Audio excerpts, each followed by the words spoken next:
നമസ്കാരം. പ്രവാസി മലയാളിയിലേക്ക് സ്വാഗതം. ഏവർക്കും ജാഗ്രതാ മുന്നറിയിപ്പുമായി പുതിയ അറിയിപ്പ് നൽകി സൗദി അറേബ്യ രംഗത്തെത്തിയിരിക്കുകയാണ്. ജയിലിൽ കഴിയുന്ന തടവുകാർക്ക് നൽകുന്ന പൊതുമാപ്പിനുള്ള വ്യവസ്ഥകൾ പ്രഖ്യാപിച്ച് സൗദി രംഗത്തെത്തി. 36 ഇനം കുറ്റകൃത്യങ്ങൾ ഒഴികെയുള്ളവയ്ക്ക് പൊതുമാപ്പിന് അർഹതയുണ്ടാകും. ഈ പട്ടിക സൗദി ആഭ്യന്തര മന്ത്രാലയം പ്രസിദ്ധീകരിക്കും. കൊലപാതകം, ബലാത്സംഗം, തീവ്രവാദം ഉൾപ്പെടെയുള്ള കേസുകളിൽപ്പെട്ടവർക്ക് ഇളവുകൾ ലഭിക്കുന്നതല്ല. സൗദി ഭരണാധികാരി സൽമാൻ രാജാവാണ് പൊതുമാപ്പ് പ്രഖ്യാപിച്ചിരിക്കുന്നത്.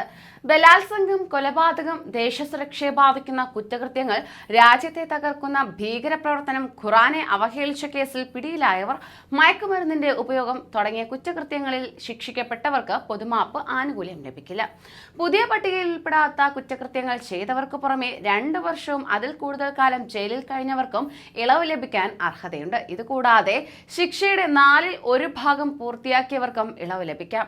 സൗദിയിലെ ജയിലിൽ കഴിയുന്ന തടവുകാർക്ക് വർഷം തോറും പൊതുമാപ്പ് ആനുകൂല്യം ലഭിക്കാറുണ്ട്. അതേസമയം രാജ്യത്തിന് പുറത്തു നിന്നുള്ള തീർത്ഥാടകർക്കുള്ള ഉംറ സീസൺ മെയ് 31 അവസാനിക്കുമെന്ന് സൗദി ഹജ്ജ് ഉംറ മന്ത്രാലയം അറിയിച്ചിരിക്കുകയാണ്.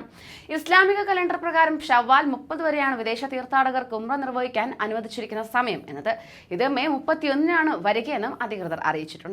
ഈ സീസണിൽ ഉംറ ചെയ്യാൻ ആഗ്രഹിക്കുന്ന വിദേശികൾ ഷവ്വാൽ 15 അതായത് മെയ് 16 മുമ്പായി തന്നെ അപേക്ഷ സമർപ്പിക്കണമെന്ന് മന്ത്രാലയം പ്രസ്താവനയിൽ അറിയിച്ചു കഴിഞ്ഞു. ഓൺലൈൻ പ്ലാറ്റ്ഫോം വഴിയും വിദേശ തീർത്ഥാടകർക്ക് ഉംറയ്ക്കായി അപേക്ഷിക്കാവുന്നതാണ്.